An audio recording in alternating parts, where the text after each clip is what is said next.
प्यारे बच्चों, कैसे हो आप सब। उम्मीद करते हैं आप सब खैरियत से होंगे। तो स्वागत है आपका हमारे YouTube चैनल उर्दू जंक्शन में। तो प्यारे बच्चों, जैसा कि आप लोगों का एग्ज़ाम हो चुका है, तो अब हम उसी क्वेश्चन का हम क्या करेंगे यहाँ पर, अब हम उसी क्वेश्चन का आंसर की जारी करेंगे। किसका कितना सही आया, किसका कितना गलत आया, आप लोग चेक कर लीजिए। तो चलते हैं, बिना किसी देरी के शुरू करते हैं। पहला सवाल है, पहला सबक नज़ीर अहमद की कहानी अदब के लिहाज से क्या है। तो ये एक खाका है। ये क्या है? ये एक खाका है। मिर्ज़ा फ़रतुल्लाह बैग ने किस शख्स का खाका लिखा? इसका करेक्ट आंसर हो जाएगा ऑप्शन सी, यानी अपने उस्ताद का। अगला क्वेश्चन है, बेहतरीन खाका किसे कहा जाता है? पहलू हो। तो इसका करेक्ट आंसर डी हो जाएगा। अगला क्वेश्चन देखिए। अगला क्वेश्चन है, मदरसे में फ़रतुल्लाह बैग के साथ कौन पढ़ते थे? तो मदरसे में फ़रतुल्लाह बैग के साथ मियाँ दानी साहब पढ़ते थे। कौन पढ़ते थे? मियाँ दानी साहब पढ़ते थे, जो कि उनके साथी या फ्रेंड थे। तो इसका करेक्ट आंसर हो जाएगा आपका ऑप्शन बी। अगला क्वेश्चन, तालीम देने से इनकार कर देने पर भी फ़रतुल्लाह बैग टस से मस क्यों नहीं होते थे? क्योंकि बच्चों, उनको इल्म का शौक़ था। क्या था? उनको इल्म का शौक़ था, इसी वजह से वो टस से मस नहीं होते थे। उर्दू अदब का शाहकार खाका किसे तस्वुर किया गया है? उर्दू अदब का शाहकार खाका अदब तस्वुर किया गया है तीन गोले को। किसको किया गया है? तीन गोले को शाहकार खाका तस्वुर किया गया है, यानी कि ये बहुत ही अहम खाका है। उसके बाद, आजकल आम तौर पर किन लोगों के खाके लिखे जा रहे हैं? तो बच्चों, इसका करेक्ट आंसर हो जाएगा इनमें से सभी, यानी कि सभी के बारे में खाका लिखे जा रहे हैं। अगला क्वेश्चन है, मिर्ज़ा फ़रतुल्लाह बैग के ताल्लुक़ से क्या सही है? प्यारे बच्चों, इसका करेक्ट आंसर हो जाएगा ऑप्शन बी। मिर्ज़ा फ़रतुल्लाह बैग के इंतकाल के बाद, उनकी वालदा के इंतकाल के बाद उनकी खाला ने उन्हें औलाद की तरह पाला। अगला क्वेश्चन है, इनमें से कौन सी तख्लीक़ अफसाना नहीं है? तो इनमें से ये सब अफसाना हो सकते हैं, लेकिन नज़ीर अहमद की कहानी ये क्या है? अफसाना नहीं है, क्योंकि ये खाका के ज़ुमरे में आता है, इसलिए वो अफसाना नहीं हो सकता। अगला क्वेश्चन, फ़रतुल्लाह बैग शेर खानी में किस तरह की गलतियाँ करते थे? तो फ़रतुल्लाह बैग शेर खाने में यानी शेर पढ़ने में वो अक्सर एराब की गलतियाँ करते थे। क्या? एराब की गलतियाँ करते थे। ये क्वेश्चन मैं कल कराया भी था, तो उसमें भी ये क्वेश्चन आया था और हूबहू क्वेश्चन आ गया है। अगला क्वेश्चन है, मज़मून किस तरह का अदब है? ये भी क्वेश्चन मैंने कल कराया था कि मज़मून एक गैर अफ़सानवी अदब है। क्या है? गैर अफ़सानवी अदब है। अगला क्वेश्चन, किस तहरीक ने मज़मून के मुवाफ़िक़ माहौल कायम किया? तो इसमें आ जाएगा, इसका करेक्ट आंसर हो जाएगा तरक्की पसंद तहरीक। क्या? तरक्की पसंद तहरीक। अगला क्वेश्चन, खाक के तह में कौन सा नायाब ख़जाना दबे हुए हैं? तो प्यारे बच्चों, खाक कहते हैं मिट्टी को। तो मिट्टी के नीचे कौन सा दबा हुआ रहता है? मिट्टी का तेल रहता है। करेक्ट आंसर ऑप्शन ए हो जाएगा। अगला क्वेश्चन है, रॉक फेलियर किस चीज़ की तिजारत करते थे? सेम क्वेश्चन कल भी कराया था, आज हूबहू यहाँ पर आ गया है। तो रॉक फेलियर सरसों के तेल या मिट्टी के तेल का तिजारत करता था। मिट्टी का तेल।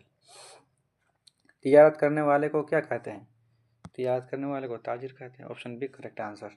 अगला क्वेश्चन ये, मिट्टी का तेल के मजमून निगार कौन है? तो इसका करेक्ट आंसर हो जाएगा Khwaja Hasan Nizami. Option B correct answer. अगला क्वेश्चन, ख्वाजा हसन निज़ामी के ताल्लुक़ से क्या सही है? यानी कह रहा है कि उनके बारे में यहाँ पर कौन सा कथन सही होगा? ऑप्शन ए है, उनके वालिदैन ने उनका नाम कासिम अली रखा था। ये तो सही है। अगला क्वेश्चन है, अगला ऑप्शन है, वो 1878 ईस्वी में दिल्ली में पैदा। ये भी ठीक है। अल्लामा इकबाल ने उन्हें ख्वाजा हसन निज़ामी लिखना शुरू किया और वह उसी नाम से मशहूर हुई। ये भी ठीक है। यानी इनमें से सभी सही है। प्यारे बच्चों, इसका करेक्ट आंसर हो जाएगा ऑप्शन डी। अगला क्वेश्चन, इनमें से कौन अदीब श्री कृष्ण पर किताब लिखे हैं? तो प्यारे बच्चों, इसका करेक्ट आंसर हो जाएगा इसका ख्वाजा हसन निज़ामी। अगला क्वेश्चन, दर्जे झैल में कौन सा हक़ाइक़ सही है? इनमें से, यानी कह रहा है कि जो चार ये ऑप्शन दिए हैं, कह रहा है कि इनमें से कौन सा ऑप्शन सही है? तो इसका करेक्ट आंसर हो जाएगा, पहला है मिट्टी का तेल मिर्ज़ा फ़रतुल्लाह बैग का लिखा हुआ मजमून है। ये गलत है। अगला क्वेश्चन, डिप्टी नज़ीर अहमद उर्दू अदब के मशहूर नावल। ये सही है। ये आपका ऑप्शन सही हो जाएगा। मिट्टी का तेल के मजमून निगार ख्वाजा हसन निज़ामी के बारे में क्या सही है? तो ख्वाजा हसन निज़ामी के बारे में है कि उन्होंने दरगाहों और खानकाहों की इस्लाह का बेड़ा उठाया था। ये भी ठीक है। उन्होंने हिंदू तीर्थ स्थानों की यात्रा की थी। ये भी ठीक है। उन्होंने हिंदू साधुओं से फ़लसफ़ा और विदानियाँ सिखा दी। ये भी सही है। इसका करेक्ट आंसर ऑप्शन डी हो जाएगा। अगला क्वेश्चन है, मजमून निगार के मुताबिक पेट के लिए खानों में सबसे ज़्यादा ज़रूरी खाना कौन सा है? इसका करेक्ट आंसर हो जाएगा सुबह का नाश्ता, सुबह का नाश्ता। अगला क्वेश्चन, इफ्तार किस लफ्ज़ से निकला है? तो इफ्तार फितूर लफ्ज़ से निकला है। कौन सा? फितूर लफ्ज़ से निकला है। अगला क्वेश्चन, नाश्ता किस ज़ुबान का लफ्ज़ है? तो नाश्ता फ़ारसी ज़ुबान का लफ्ज़ है। कौन सा? Option C is correct answer. भूख तोड़ने की इस्तिलाह क्या है? भूख तोड़ने की इस्तिलाह नाश्ता है। क्या है? नाश्ता। तो इसका करेक्ट आंसर ऑप्शन डी होगा। और ये हम पिछले वीडियो में कराए थे, बिल्कुल हूबहू आ गया है। कलमी किताब से क्या मुराद है? कलमी किताब से मुराद है हाथ से लिखी हुई किताब। अगला क्वेश्चन, रिसाला अलफंज किस शहर से शाये हुआ? तो ये पटना से शाये होता था। Option A is correct answer. अगला क्वेश्चन, सैयद सुलेमान नदवी अपने मजमून में लिखते हैं, मैं दो बातें जानता हूँ, एक पूरब की और एक पश्चिम की। यहाँ पूरब की ज़ुबान से क्या मुराद है? तो प्यारे बच्चों, पूरब को यानी जो अरब देश है उसको हम लोग कहते हैं मशरिक़ी देश, और जो पश्चिम तरफ जानिब है उसको हम कहते हैं मगरिबी देश। तो यहाँ पर पूरब की ज़ुबान से मतलब अरब की ज़ुबान। अगला क्वेश्चन, सैयद सुलेमान नदवी के ताल्लुक़ से क्या सही है?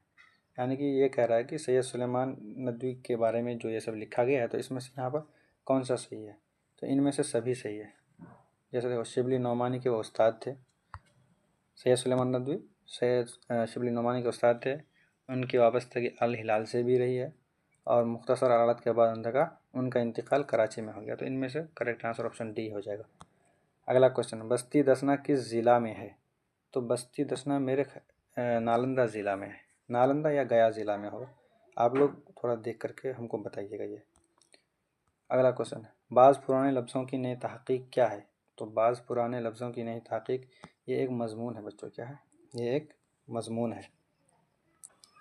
अगला क्वेश्चन है बच्चों, सुर्ख़ी किसकी इस्तिलाह है? तो इसका करेक्ट आंसर हो जाएगा ऑप्शन ए। ऑप्शन ए नहीं होगा बल्कि ऑप्शन सी होगा, उन्वान।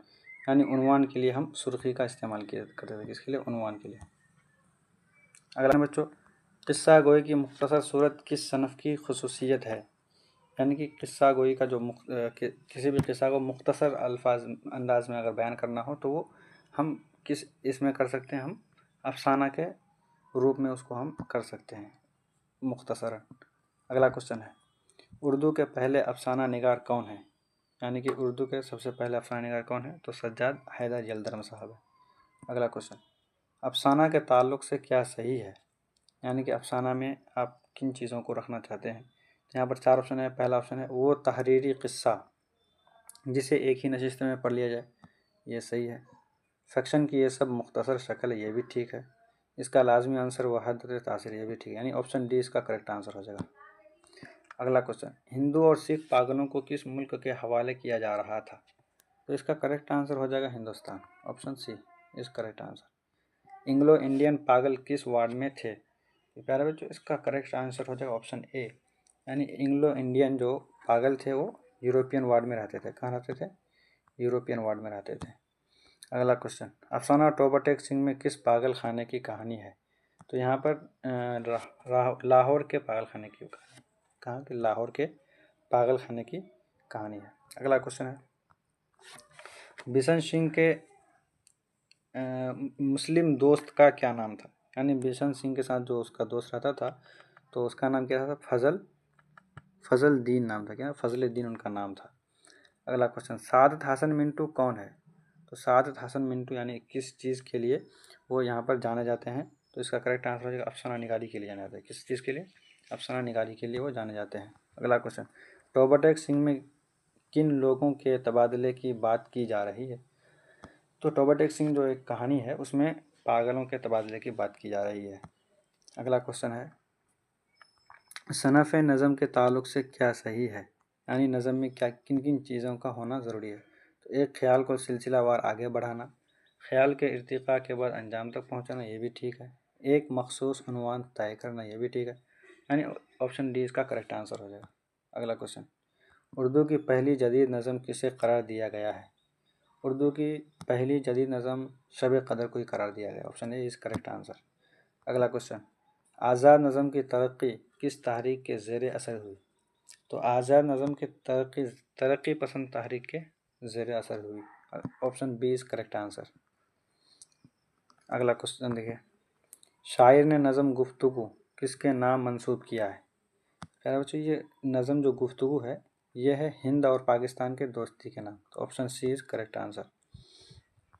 अगला क्वेश्चन, नज़म गुफ्तगू किस किस्म की नज़म है? तो नज़म गुफ्तगू एक पाबंद नज़म है। क्या है? ये एक पाबंद नज़म है। अगला क्वेश्चन, गुफ्तगू बंद ना हो के ज़रिए शायर ने किसके दरमियान बातचीत करने का पैगाम दिया है? तो हिंदुस्तान और पाकिस्तान के दरमियान। हिंदुस्तान और पाकिस्तान के बंटवारे के बाद शायर लोगों ने दोनों को एक साथ करने के लिए उन्होंने भी बहुत कोशिश करी। तो यहाँ पर उसी के बारे में बातचीत हो रही है। अगला क्वेश्चन देखिए बच्चों, आज़ाद नज़म की खुसूसियत क्या है? आज़ाद नज़म, ऑप्शन ए है एक ख्याल या मौजू का इजहार करना।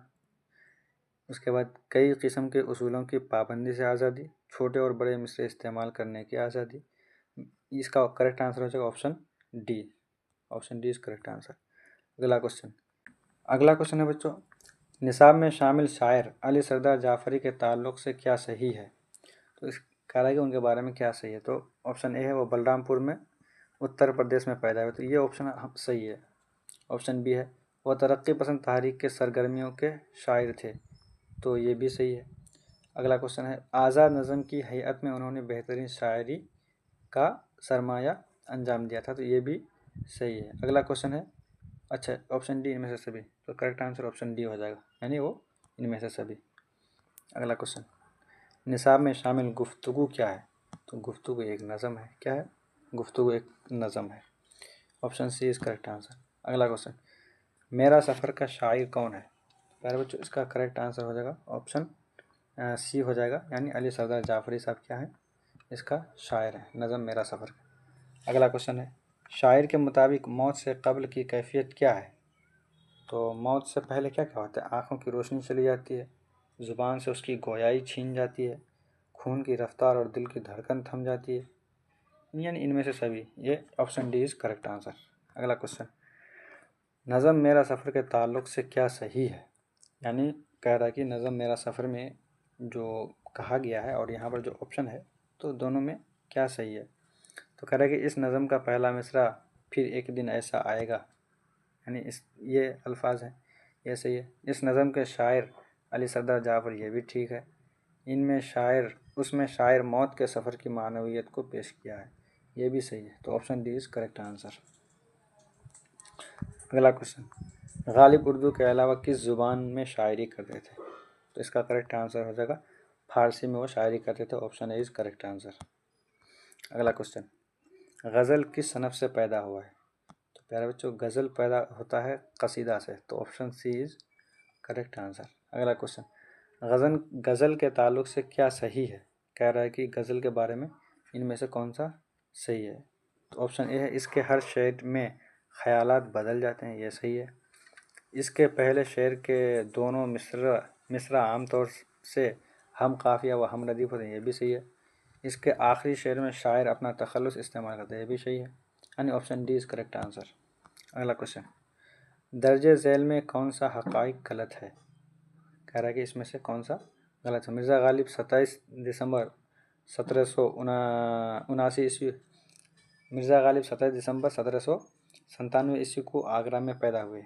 तो ये ऑप्शन आपका सही है, वो आगरा में पैदा हुए थे। गालिब के बचपन में ही उनके वालिद का इंतकाल हो गया, ये भी ठीक है। वालिद के इंतकाल के बाद बड़े भाई नहीं बल्कि उनके चाचा ने उनका ये किया था। तो ऑप्शन सी हमको गलत लग रहा है, गालिब ने पहले ऐसा था। हाँ ये ठीक है, ऑप्शन डी सही है, एक ऑप्शन सी गलत। तो correct answer is option C. अगला क्वेश्चन, दाइम पड़ा हुआ तेरे दर पर नहीं हूँ मैं, इस मिसरा में शायर किससे मुखातिब है? इस मिसरे का मतलब होता है कि हमेशा मैं तेरे दर पर पड़ा हुआ नहीं रहता हूँ। तो ये जो गालिब साहब है वो कह रहे हैं बादशाह से। किससे कह रहे हैं? बादशाह से। अगला question, option D is correct answer. अगला क्वेश्चन देखिए, किस शायर ने खुद को वजीफ़ा ख्वार कहा?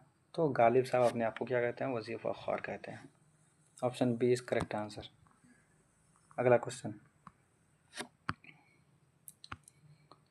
दर्जे झैल में कौन गालिब की शामिल निसाब पहली गज़ल का काफिया नहीं है।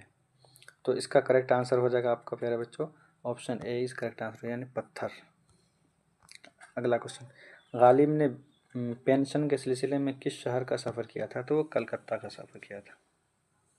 अगला क्वेश्चन, अली सरदार जाफरी 1967 में पद्मश्री नवाज से नवाजे गए। इस जुमले में इस्तेमाल पद्मश्री क्या है?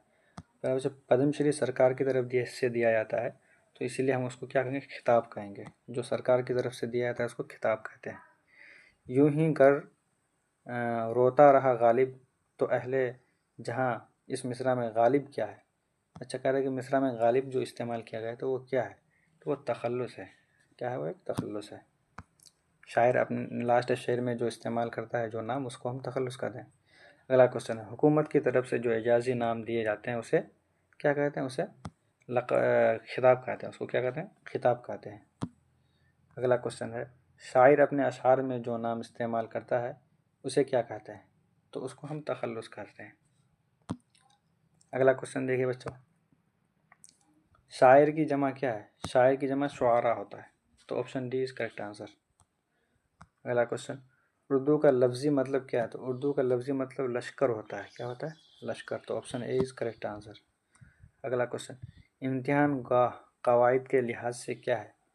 तो इम्तिहान गाह कवायद के लिहाज से इसमें ज़र्फ़ है, क्योंकि इम्तिहान गाह एक कमरा होता है, कहीं पर भी एक हॉल होगा तो उसमें ज़र्फ़ होता है, तो उसको इसमें ज़र्फ़। Option B is correct answer.